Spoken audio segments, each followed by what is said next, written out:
जय माता की मित्रों, मैं धनेश्वर महतो। मित्रों,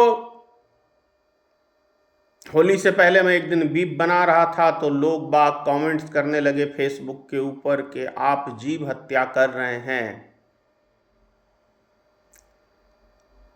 अजीब सा लगा। भाई साहब, जीव हत्या हमने कहाँ की? कसाई मार के बेचता है, जिसका इच्छा होता है वो खरीद के लाता है, खाता है। मांसाहारी लोग मैं समझता हूं हिंदुस्तान में कुछ नहीं तो 80% से ऊपर होंगे। और बात रही शिकार की, शिकार तो भाई साहब मुझे एक चीज कोई बताए कि रामचंद्र जी, श्री राम जी किसका शिकार करने के लिए तीर धनुष उठाए माता सीता के कहने पे गए थे? जब सीता का हरण हुआ उसके बाद रावण ने किया। दूसरी चीज, राजा दशरथ जी किसका शिकार करने गए थे भाई साहब? अब तीसरी बात, काम की बात, कि माननीय प्रधानमंत्री जी ने बीफ कारोबारियों से 250 करोड़ रुपया चंदा भारतीय जनता पार्टी की सरकार ने इलेक्ट्रिक बॉन्ड के माध्यम से लिया। भाई साहब, मैं उन अंधभक्तों से कह रहा हूं जो मोदी की भक्ति करते हैं, जो गौ माता को माता मानते हैं, अच्छी बात है, मैं इस चीज का विरोध नहीं करता, हर की अपनी श्रद्धा होती है। लेकिन मेरा प्रश्न यह है कि जिसकी आप सपोर्ट करते हैं, जिस पार्टी को आप सपोर्ट कहते हैं, हिंदू राष्ट्र का सपना बनाने की बात करते हैं, हिंदू राष्ट्र के ऊपर बात करते हैं, गौ माता के ऊपर बात करते हैं, तो यह सवाल तो भारतीय जनता पार्टी के ऊपर बहुत ही सटीक बैठता है कि भाई हम आपके लिए लड़ रहे हैं, आपके लिए मर रहे हैं।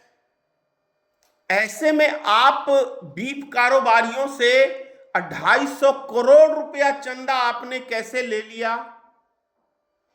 गौ हत्या पाप है हिंदू समाज के लिए, सनातनियों के लिए हकीकत बात है।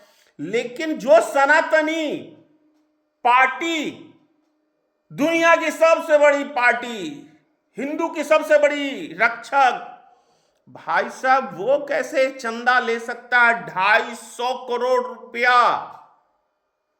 मैं सिंपल सा सवाल पूछ रहा हूं, सीधा साधा सवाल है मेरा। मैं उन व्यक्तियों से पूछना चाह रहा हूं जो भारतीय जनता पार्टी की भक्ति में डूबे हुए हैं। वो कोई, मैं आलतू फालतू की बात तो नहीं बोल रहा हूं। भाई साहब, इलेक्ट्रॉन बॉन्ड के जरिए चंदा लिया गया,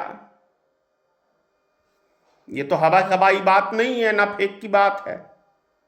ये तो भला हो सुप्रीम कोर्ट का, जिसने चंदा के विषय में कहा कि जनता को जानने का अधिकार है। हकीकत बात है, मोदी जी भी तो यही कहते थे। अब यह अलग बात है कि सत्ता प्राप्त करने के बाद वो कहते हैं कि हमसे कोई पूछो मत, हमसे कोई सवाल नहीं कर सकता है, क्योंकि हम राजा हैं, राजा सिर्फ आदेश देता है, राजा से कोई सवाल और जवाब नहीं करता है। ये अब मोदी जी का मानना है। गुजरात के मुख्यमंत्री थे तो वहां भी आरटीआई पे बैन था कि कोई हमसे क्वेश्चन नहीं कर सकता है। अब ये चीज अगर यदि जनता को हजम नहीं हो रही है, जनता खुद ही गुलाम बनना चाहती है, तो उसमें दूसरा क्या कर सकता है? हाँ, जो स्वतंत्र विचारधारा के हैं, जैसे हमारे जैसे लोग, तो हम लोग तो जीने मरने की कभी परवाह किए ही नहीं, नहीं तो मैं बोलता ही नहीं इतना। तो जो हमने बात रखनी है वो रखेंगे ही, बाकी सोचना समझना देश की जनता का काम है। जय हिंद।